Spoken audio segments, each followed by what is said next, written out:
ఇవాల్టి ముఖ్యాంశాలు.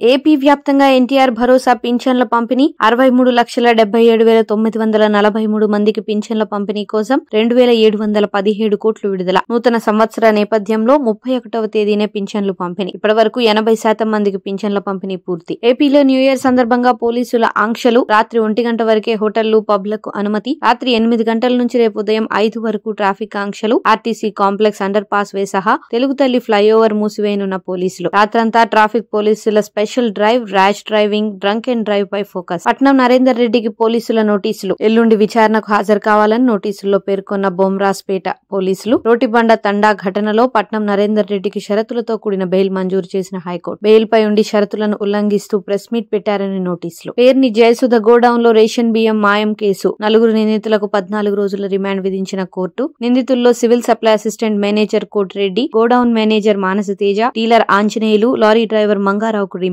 కొడాలి నాని ప్రధాన అనుచరుడు కాళీ అరెస్ట్. మాజీ ఎమ్మెల్యే రావి వెంకటేశ్వరరావు బట్టల షాప్ పై పెట్రోల్ దాడి కేసులో మరుగుమల కాళీ అరెస్ట్. కాళీని అసోంలో అరెస్ట్ చేసిన గుడివాడ పోలీసులు. ఇప్పటికే నెల్లూరు జైల్లో ఉన్న 13 మంది నిందితులు.